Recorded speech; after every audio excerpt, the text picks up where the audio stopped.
Chipom Konza is founder and managing director of RC Global Research Training and Consultancy. She is also a lecturer at Tshwane University of Technology in Polokwane.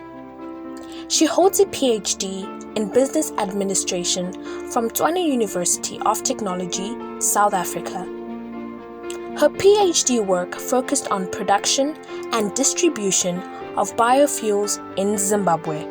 Chipo is a consultant and transformational coach.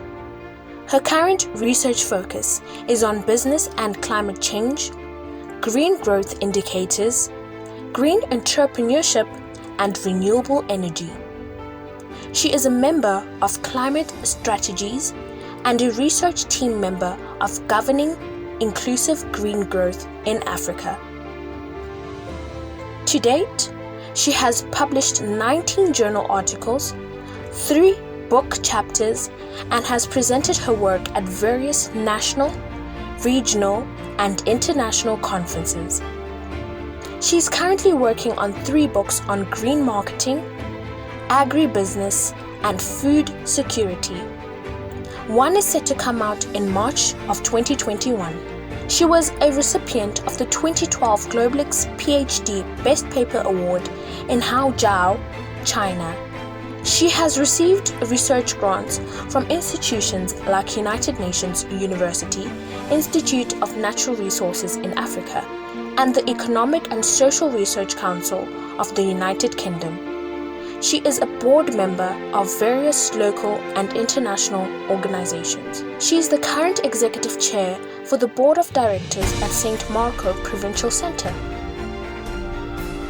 She is an elder blessed with 1 husband of 19 years and 3 children. Together with her husband, they have been funeral and wedding directors for the past 5 years, serving God diligently with passion and commitment. My desire is to see a girl child prosper and excel in life.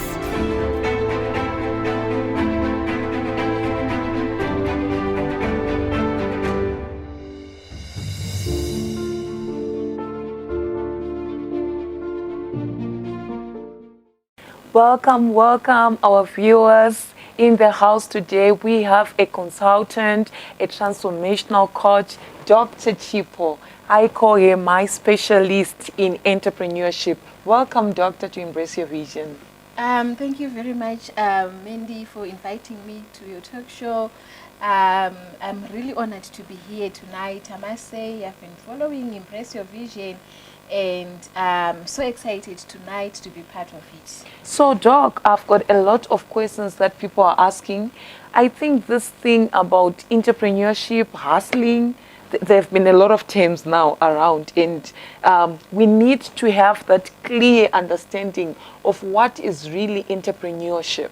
Maybe if you can be able to help us, because with this world that we are living in, there are a lot of theories and a lot of things. I think you understand what I mean.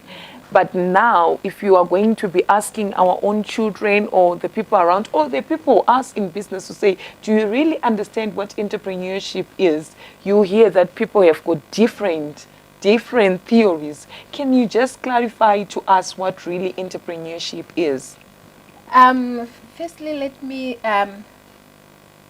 start by giving the link between entrepreneurship and economic development. Okay. So you find that studies, as well as we have many case studies, Japan, China, how they've managed to grow the economy is through promoting entrepreneurship. Okay. So entrepreneurship is a vehicle through which we can have economic development. Okay. And it's a process, entrepreneurship. It's not an overnight thing.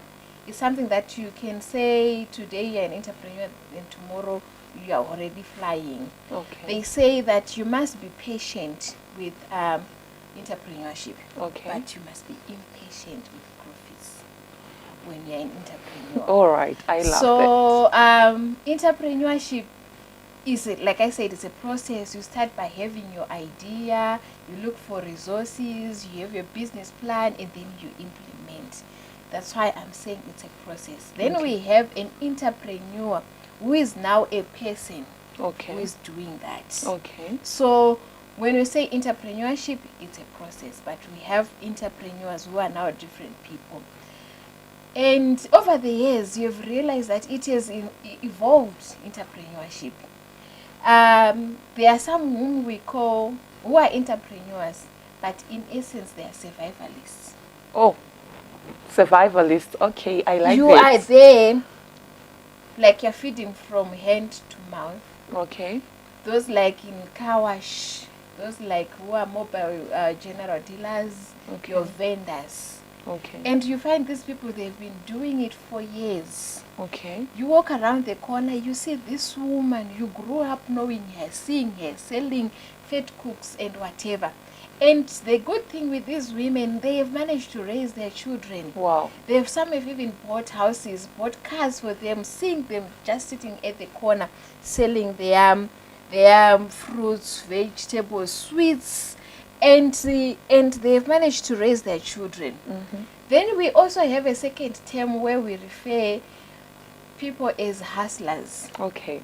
These are people who don't have one definite business. Okay. Whatever that comes into mind, they see someone who is doing shoes, tomorrow they are into your makeup, the third day they are into peanut, fourth day they see someone selling dresses. So he or she is a hustler. Okay. Then we can also have what we call farmpreneurs. Okay. Those that are farmers and selling their produces. We also have people like us, we call them academicpreneur.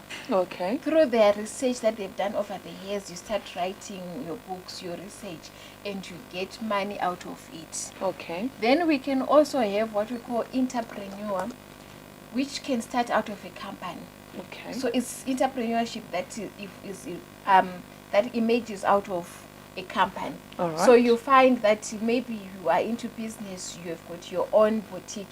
Then the next thing that you say you do is maybe to start your own factory company, so that the factory company will feed into your clothing factory will feed into your boutique. Okay. We also have there's a new term, tenderpreneur. Those Okay. that are into tenders. Okay. And they do tenders and they survive out of it, and you find that they are making a living out of it. So in essence then it brings to the fore the question which people often ask then, who is an entrepreneur? Okay. An entrepreneur is a person who comes up with a product or a service to add value. Oh. It might be something that is already existing, All right. might be a new idea, but as long as you can add value to it, then you're an entrepreneur. That's why you find success factors like creativity and innovation are very important. Okay. But not all good ideas are implemented. All right. There are some ideas who will remain ideas, and for years will remain ideas. Okay. What is important is when you find that you have a problem here, then you have an idea. What can I do to improve this situation? What can I do to come up with a product that is a little cheaper, but it has got value? Okay. So at the end of the day, it's about value creation as an entrepreneur. Okay. You are either solving a problem, you are coming up with new things, given the changes, the dynamic situation or the dynamic environment that we find ourselves. So one cannot really say that I don't have anything to do. Look around your community, look around your house, and see what else can you do. How can you improve things that are in your house? That's how entrepreneurs start their businesses. Wow. Wow. Wow. Look around your community. Maybe as you walk around, you see that we have problems with your street lights, your roads, your neighbor is having challenges with that. Then you think of a solution. What can we do? I'm reminded of two brothers who were staying in Rangua. They were staying with their grandmother, and they were having problems with their toilet. Okay. It was making that funny noise. All right. So every night as they are sleeping, this funny noise, the person goes to the toilet, it makes this funny noise. Okay. And he was thinking, what can I do to improve this situation? And that's how they started a noiseless flashing system. Wow. And it has been rolled out in Alexandra. But it was not easy for that program to be enrolled. Not many people believed in it. So what I'm saying is look around your house, look around your family, look around the community to find how you can add value to what is around you. Thank you so much. Thank you so much, Doc. We are really learning. And I think we have grasped that we need to look around. You can't say that you don't have anything to do. It's not true. Look around and provide a solution, add value. That way you can be able to expand, you can be able to do something tangible in life than to just, to say, I don't have anything to do. And she said we should be impatient with profits. In as much as entrepreneurship is a process, but you need to know that the main goal, the end goal, is to get profits. Thank you so much, Doc. I'm sure now people have learned about survivalists, hustlers, all those academic entrepreneurs. Artisan entrepreneur. We also have what we call habitual entrepreneurs. All right. These ones, they are those who are in the, they start this business. And the following year, they have another business. So they're in the habit of starting new businesses every year or after every 5 years. We also have what we call administrator trustee entrepreneur. Okay. You can start your business, but you need someone to manage it. Wow. A professional. Okay. Then he comes in with the managerial skills, but we call those people administrator trustee entrepreneur. Okay. Then we also have high-tech entrepreneur. Okay. Those with technical skills. All right. So you are a mechanical engineer, you are a civil engineer, you've done your architectural science, you start your business in that field.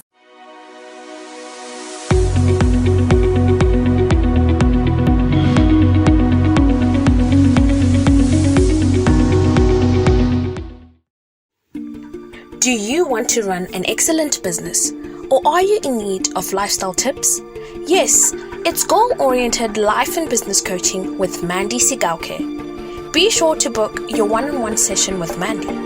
This session is equipped with various nuggets that could help you in your business as well as your life.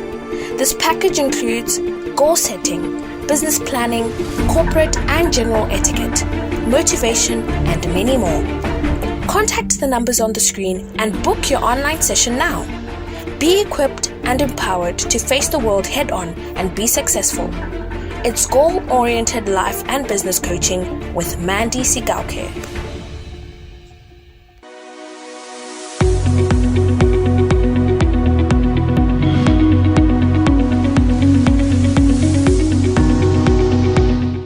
So I'm sure the viewers out there, they are seeing where they really fit, because some, they don't even know what to call themselves, and some, they don't even know where they are really going. So thank you so much, Doc. I would also want to ask you, I know you have been in this field, you have become a doctor now, you have met a lot of people that are in business. You have taught a lot of people that were already running business or were starting, and I'm also the product of your teachings. What is it that you have identified, like the mistakes and or maybe the same situations, the same problems that your students were having? What would you advise to those viewers who are out there who are listening to you now? Because you have learned, you have done the theory part with them, the practical, we have seen out of, we have got a lot of students now, graduates, and some are even suffering out there, but they can say, I've got MBA, but I'm suffering. What is it that you can advise with your experience now that you're a doctor, and I can see that you have a research that is focusing on, is it green entrepreneurship? What is it that you can advise so that people can survive? What is it that the mistakes that you've seen that your students are doing, or the people that you were once with, that you can advise to entrepreneurs out there? Thank you very much, Mandy. Number one, I want to address that question who says, I don't have anything to do. Okay. Someone who is sitting at home maybe you're done and you've been looking for employment for over 5 years now, for 3 years, or you've just completed your matric, you want to, about to rewrite. There are some businesses that you can start without money. Wow. That's why I was saying, look around your house, look around your community, look around the resources that are underutilized in your community. So you find that we have, you can start a business by just planting sweet potato. Wow. If you have land, backyard, in your community, there's a vacant land that you can utilize. It doesn't need a lot of money. Okay. By mere sweet potatoes, we have millionaires. Wow. By growing sweet potatoes. So it's something that says within 3 months, you are already harvesting and you are selling. Okay. And you have money. Look around these days, people are now considering these health issues. The lifestyles have changed. And sweet potatoes have come into the market and people are running for it. You can also look for, like, you start your laundry services. Looking for people. People are very busy these days. Someone who can do the work for them, they would love that person. Okay. So why don't you identify what is it that people are looking for, and you start with that.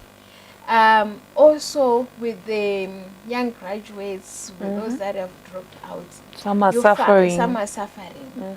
What is important is you need to have information. Okay.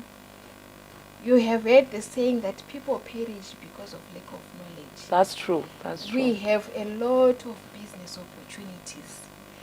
Because of the National Small Business Act, it is given, it is ushered in room for strategies, for programs, for initiatives to be done, to be done in this country, if you're in South Africa, or even if you're in other countries.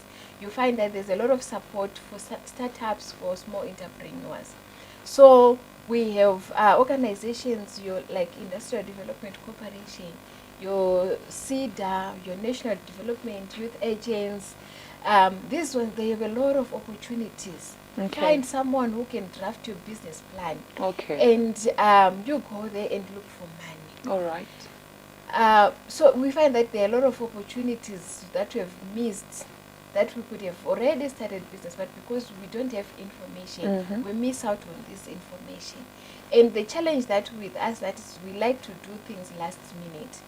Last minute is that when you hear that the closing date is tomorrow, that's when you see a person starting to compile, to look around for information, and you submit things that are not good. So to look for information, look for business mentors. You don't need to look for a business mentor who is very far from you. Look for those role models that are in your community.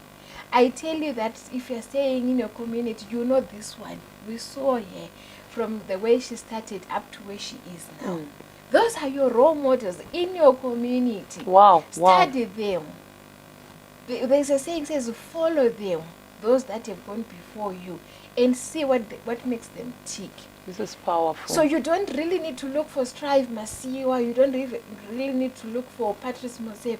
Look for role models in your community, in your family. Study them, follow them, and understand what is it that they have done for them to be successful or to be where they are today. So we have, number one, people they cry for, they say we don't have any capital. I'm saying there are businesses that you can start without resources. Number two, information is very important. Number three, the mistake is people, they start a business without having knowledge of their competitors. Who else is providing this? What is it that they are doing? How are they doing it? In terms of pricing, what is their price like? So knowledge of your competitors is also very important. Number four, I've also realized that a lot of companies these days, they have a lot of what we call corporate social responsibility, whereby they try to promote citizens around their communities. For example, Pick and Pay, they have an initiative where they support small, medium enterprises through baking. You are very good with muffins, with cakes. You can supply Pick and Pay Yes. with your muffins, with your cakes, every day, freshly baked pies, whatever. Because they cannot maybe meet the demand. So they outsource those. Why don't you look around? Spar, what is it that they are looking for? Pick and Pay, they support these small medium enterprises. Okay. So we have a lot of people that are doing baking. And at the end of the day, they are waiting for people to call them and make orders. But I'm saying go out there, market your product. Go to Spar, go to Checkers, and show them what you are doing. And then they will give you orders. I've also seen a mistake.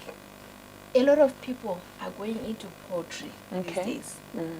So you find that there are times, like in December, when we can run out of chickens. Yes. But there are times like right now, when people see that there is demand for chickens, then you get into that business without sufficient information or without knowing where are you going to supply those chickens. We have rainbow chickens. Okay. They do contract farming. All right. Before you start your poultry project, approach Rainbow. I want to do this business. Such that even if you start with your 1,000 beds, you are guaranteed by the end of your 6 weeks, 8 weeks, Rainbow will come and give them. They have already a tried and tested model. So they need chickens every day. So what am I saying? There are some businesses that if you know that you're not very good in talking, you're not very good in interacting with people, try Pioneer. If you're into farming, they give you the seeds. All you have to do is grow, plant the seeds, produce, and they'll come and get them. So those are some of the mistakes that I've seen. I cannot end without talking target market. Yes, yes. But before you talk about target market, Doc, I think it's so rich coming from you, because us as graduates would be saying, I can't have sweet potato. I just want people to respond to my CV, then I'm in the office. But thank you for this, because it has shown us that even for role models, people are texting people on Instagram, they are looking for people that are already there, ignoring the role models that are around them. Because we have this belief that if this person can just talk to me because people know about him, then maybe they are going to be helping me or what. But thank you for that. I think graduates out there, we need to learn, whether you're a graduate or not, we have been taught it's not about just sending CVs, it's about having information. It's about learning from those that have done it and are successful. And it's also about us knowing what is it that we are going to offer that is better, having that competitive advantage. So thank you so much, Doc. You can talk about the target market, but sometimes when we are being told by our parents that do not have degrees, we think, Mama is talking about sweet potato, really? Can I do that? But when it's coming from a Doc to say, you need to find something to do, I think it's a message out there that the youth, everyone, you should start thinking of what is it that you can do so that you can survive. Thank you. You can proceed. Thank you so much. I was just thinking that early this year, I told myself that I've been teaching marketing and entrepreneurship for years now.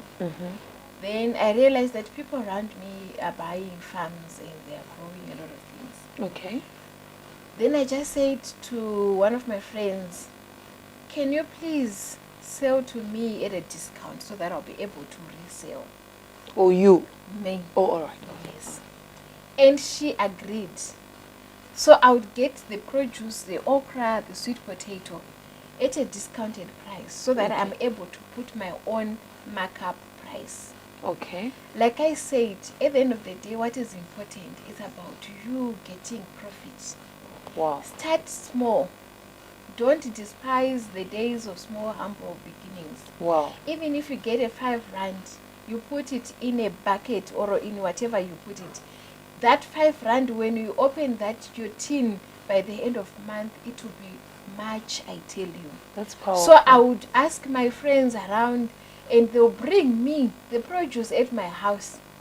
What did I do? I would just post on my status, and all my friends, all my students, I I know that some of the students, I no longer have their numbers, but they have my numbers. So I know that my network is quite big. So you would find people coming to get the produce. I don't have to go anywhere. What I'm just doing, I'm a middleman.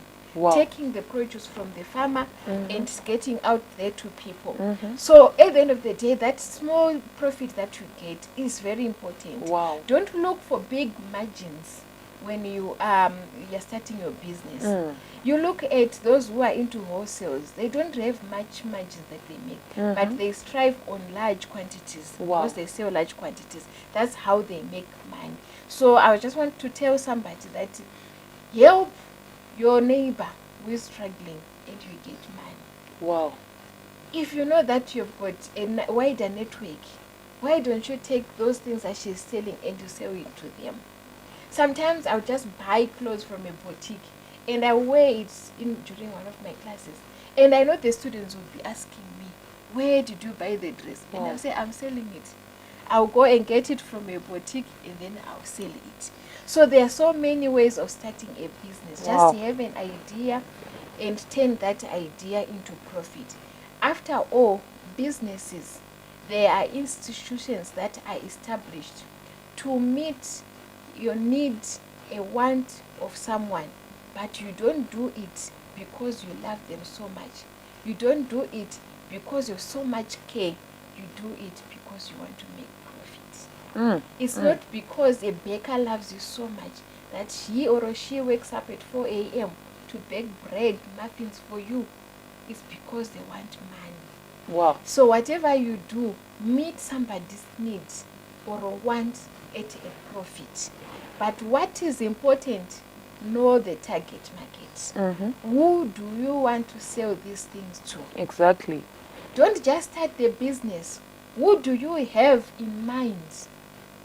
Is it you're targeting the children, the youth, the elderly, the men or women? So you have a target market. You start small in your own town, in local.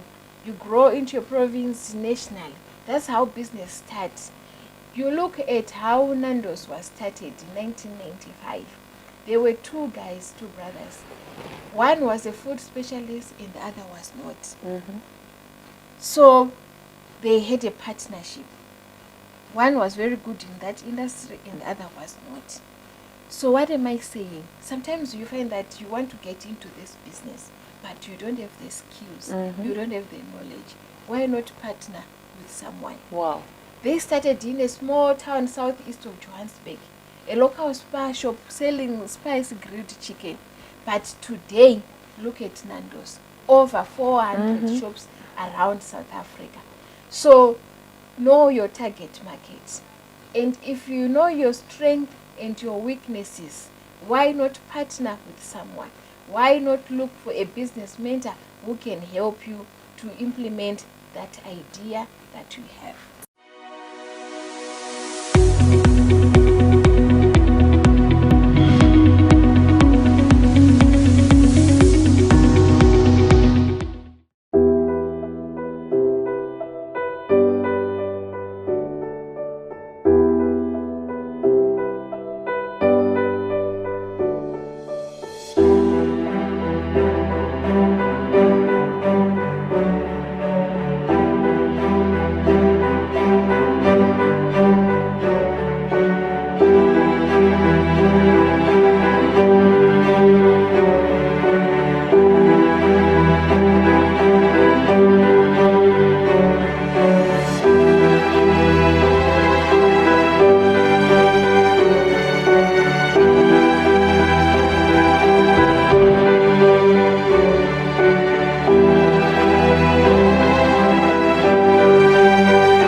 Wow, wow, wow.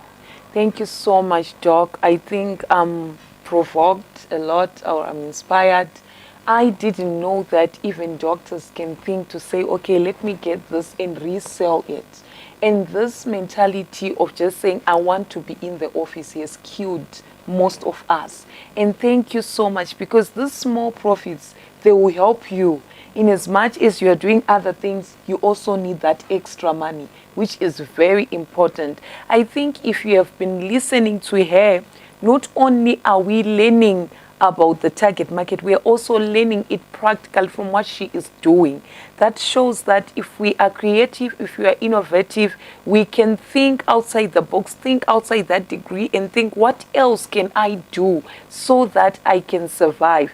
It's not that they care about us to give us bonds, but it's because they want to get a profit.